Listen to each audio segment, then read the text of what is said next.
I got so much motherfucking design on right now. Break it down, bring it back, make it clap. I got 3 old thoughts, new block, where that thing. Bitches on my line, and you know they come straight. Hold up, what it not, 45, scope it cash like, whoa.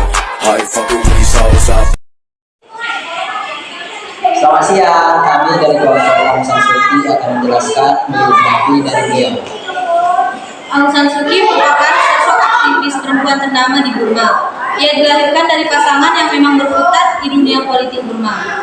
Suu Kyi mengikuti jejak kedua orang tuanya. Ayahnya, Aung San, merupakan pahlawan kemerdekaan Burma, sedangkan ibunya, Khin Kyi, merupakan duta besar wanita pertama di Burma untuk India dan Nepal. Suu Kyi dilahirkan pada tanggal 19 Juni 1945. Sebelum 2 tahun setelahnya, tepatnya pada tanggal 19 Juli tahun 1947, ayahnya yang sedang giat berjuang untuk memulihkan kemerdekaan Burma dari Inggris dibunuh oleh saingannya. Menurut Peter Cobham, Suu Kyi lahir di sebuah desa kecil di luar Rangon bernama Mumbai South.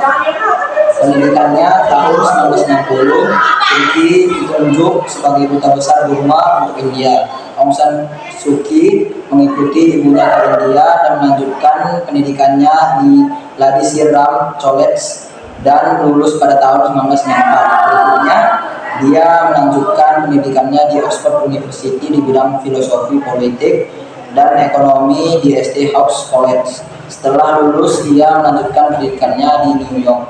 Karirnya, ia memulai karir sebagai pemimpin gerakan pro-demokrasi Burma dan Sekretaris Jenderal National Language for Democracy.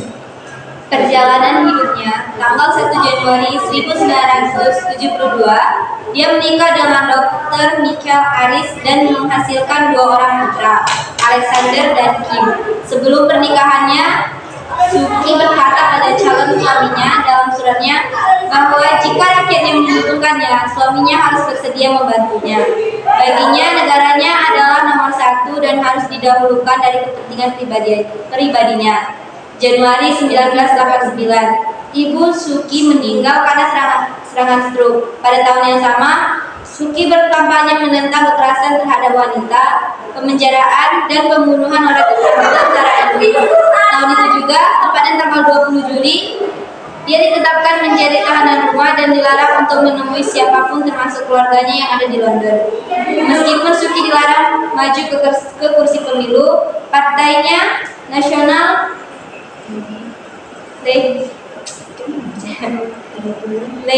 for Democracy (NLD) memenangkan 82% kursi parlemen pada tahun 1990. Penghargaannya dilatar belakangi perlakuan yang semakin tidak manusiawi. Para junta terhadap massa seperti pembunuhan dan kerja paksa membawa Suu Kyi mulai memperjuangkan demokrasi Myanmar. Aung San Suu Kyi membawa negara Myanmar lepas dari kekuasaan junta militer pada tahun 2012 dan membawa Myanmar menjadi negara demokrasi.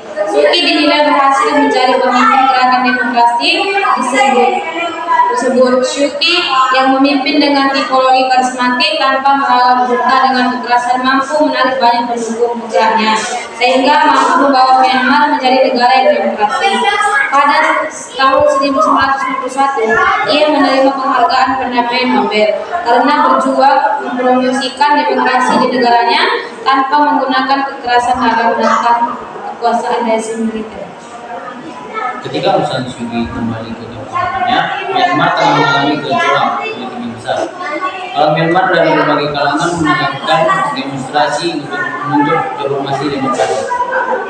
Demonstrasi massal untuk demokrasi mulai terjadi pada 8 Agustus 1998 yang kemudian dikenal sebagai pemberontakan 88. Namun, aksi tersebut ditanggapi secara brutal oleh pemerintah militer yang otoriter di bawah pimpinan Jenderal Ne Win yang berkuasa sejak 1992. Pada 26 Agustus 1998, San Suu Kyi berbicara di depan setengah juta orang pada rapat umum massal di depan Pagoda Swedagon menyerukan adanya pemerintahan yang demokratis. Ia pun memimpin pemberontakan terhadap pemerintahan militer otoriter di Myanmar tanpa kekerasan. Misinya adalah untuk menyerukan reformasi demokrasi yang damai. Namun pada September 1988, kekuasaan Jenderal Ne Win diambil alih oleh junta militer baru melalui kudeta. Karena kejadian tersebut, beliau dipenjara selama 20 tahun dan setelah bebas, ia pun diakui oleh panitia internasional sebagai simbol perlawanan damai menghadapi militer.